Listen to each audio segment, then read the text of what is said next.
Hello, and welcome to another episode of What's Going On with Swagger Magazine and Media. Today we have a special guest, LaShay Young. She's a rising realtor, travel agent, plus size model, devoted wife, and mother of six. She's earning her bachelor's degree in psychology, and she's on a very personal mission to follow every dream she's had. I'm super excited to talk to her. She'll be featured at the Black Queer Women's Conference. So we're going to be just getting to know a little bit more about LaShay. Let's bring her on. Hello. Hello. Thank you for having me. Sure, it's a pleasure. It's a pleasure.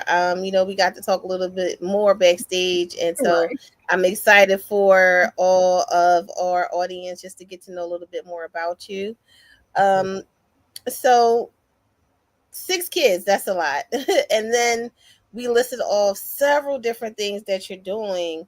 Mhm. So I guess I want to start with asking that question, like, how do you balance being a wife, a mother of six, and an entrepreneur, all without losing yourself in the process?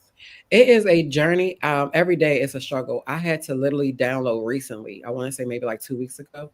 Um, it's an app where I can literally even schedule my daughter in because she's 5. It's summertime now, and she does not understand why we have to work all the time. Or why we're in school because my wife is in school too. So she doesn't understand it. So I had to literally get a planner and put everything in. I mean, from me taking a saying, take a breath, get off your laptop, like walk away just to make sure that stuff is organized. It's a little easier with the older kids because they're adults. So and they don't live with me. But as far as the 5-year-old and the 12-year-old, just making sure I have that schedule, I'm sticking to it, and whatever the time is for them, it is for them and nothing else.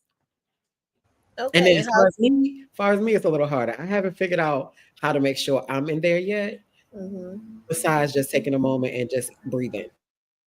That's what I was going to say. Like, are you scheduling yourself in there? Because you need to be okay. If you're not okay, then nobody else is going to be okay. Yeah, Nothing works if mom is not okay. right. Yeah, I'm working on that because, like I said, I literally took on all of that this year.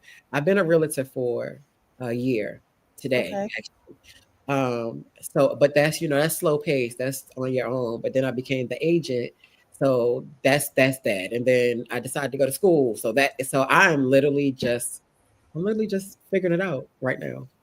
Okay. And so, is your wife supportive in, what you're doing with the modeling, real estate, entrepreneur, and going to school? She is, and the reason she is, I feel like it's easier because she's the same way. Um, Okay. she literally is just as full as my table is. Hers is probably double. Okay. Mm. She does have multiple business of her own. And yeah, so she's real supportive. And if I decide to wake up tomorrow and say, I found a new idea and I want to try it, it's not going to be a, well, let's think about it. It's literally, let's go for it. Let's try. And so, how did you find the courage to take on all of these things at once? Because those are some, big things that you're doing: real estate agent, psychology, just being a mom itself. How did you find the courage to say, "Hey, I'm going to do it all right I now"? want to do better. Like I've lived my life for my kids, for people, and I kept putting myself in a small bubble. And then because I've been doing this literally personal journey of myself and healing myself from stuff, I found out it's okay to care and not carry. And if in that, I get to carry myself. So Mm-hmm. anything that I want to do, and I feel like you have to have at least at minimum 6 incomes coming in to even make it Hmm. with kids, homes, vacations, and that stuff. So I was like, okay, let me find stuff that I can do on my own pace or as clients come. So that's not too demanding. And to get this degree, because that's going to be my career is being a Mm-hmm. psychologist. So that's my main focus. Yeah, it was just, and I want to make my kids proud. I'm making myself proud first. But I want to Mm-hmm. make my kids proud. I want them to also see that it doesn't matter how old you are. I'm 45 and I'm just figuring out what I want to do when I grow up. Mm-hmm. So, what inspired all of this for you? You mentioned, going after every dream that you've ever had. What inspired this, I guess I want to say healing journey or awakening where you said, hey, I'm just going to jump out there and do it all? I Was it thought like a moment or something that said, hey, it's I time? was tired of being the lack. Mm-hmm. Like going out with friends and I can pull my card out, but I know I have a limit. Um, Mm, being able to just do certain things and not have to ask or right. go to my wife. Yes, we're a partnership, but I still believe that I'm supposed to have my own and she's supposed to have her own. And then we have ours together. And I wasn't able to do that. I had to get it from her for almost 90% of the stuff. And I'm like, no, that's not the way she loves it because I'm home taking care of home. But I want to do more than I'm more than a wife. I'm more than a mom. Like I'm LaShay. That's why I don't even put my last name on a lot of stuff. Because yes, I am proud to be married to my wife. But I'm LaShay. I was LaShay before I got married. I was LaShay when I was born. I'm LaShay. And that's who I want to embrace, me, outside of the mom, the wife, and the jobs. But the inspiration definitely was just not wanting to lack. I love that. I saw somewhere where somebody said they asked this woman, I think she had a PhD, how come her degree didn't have her husband's last name on it? And she was like, because I earned this degree. Mm-hmm. Like Mm-hmm. that, for me, and a lot of women um, are starting to do that, starting to like really embrace who they are outside of who they're married to. And I think that's a really big part in the healing journey for anybody. Yeah, I feel like it's needed because even when we're growing up, if someone knows your parents, you're this person's child. Or that's Right. that person. No, I'm LaShay, and my mom happens to be Anita. My dad happens to be Clarence. I happen to be Joy's wife, but I'm LaShay. Hmm. And you Yeah. know what else too? You get lost in being a mom too. A lot of times you're mom, and you forget who you are, and you kind of put all your dreams and things that you want on the back burner for your children. So that's also another great reason to like really take a step back, because you'll find yourself. Somebody was talking about an obituary and how everything in the obituary listed like what she did for everybody else, but they couldn't write anything about like who she was as a person. It was all about how she helped everybody else. And that was kind of a moment for me where I was like, I really need to start focusing on me and learning who I am again outside of being a mom. It is, and I lost myself because I like we was talking earlier. I had my kids. I had my first one at 15. I was still a Mm-hmm. baby. I had no idea what a mom was. I didn't even know how to love my first daughter. So, but I got lost in okay. Well, I can't do too much work because I need to be the one home to make sure they're not getting violated. I'm making sure they get in the house safely. So I had to sacrifice that, not anybody else. Everybody else was able to go to work and do whatever, and I did. I felt like all I knew how to do was be a mom and a wife. It got to be more than that, and help Yeah, and be a shoulder for everybody that needs it. No, it's me now.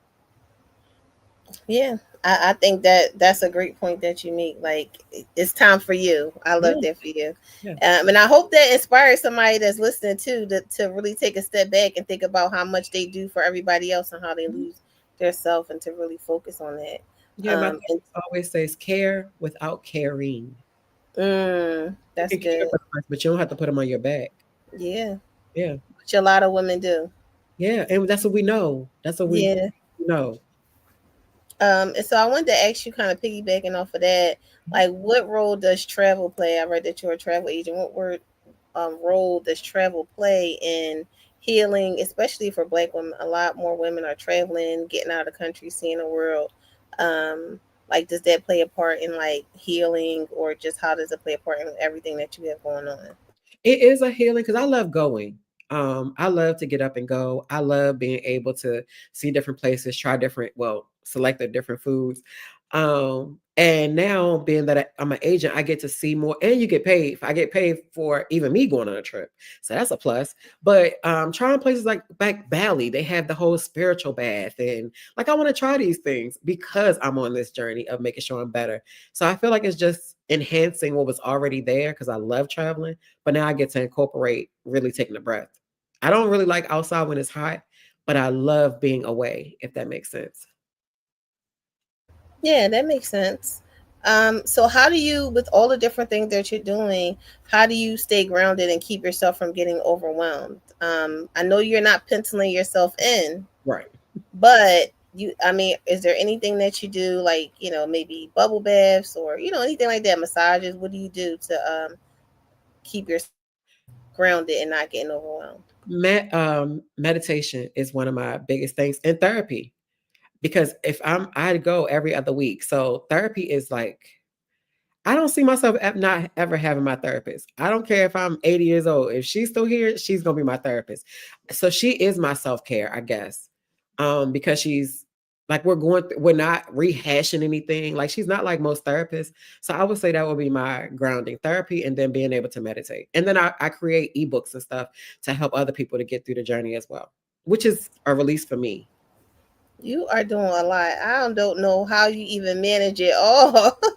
Because everything I'm really a part of or I'm doing right now outside of school is the only one that is man like, I have my assignments got to be at a certain time. But real estate right now is slow because the market Hmm. is so screwed up.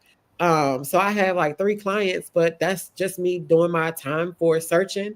I do my searches first thing in the morning, and then after 12 o'clock, I'm done with the searching if I'm waiting for response now. And then when it comes to like designing like travel stuff, that's me just finding it and posting it because that I just started that. So it's not Hmm. so overwhelming.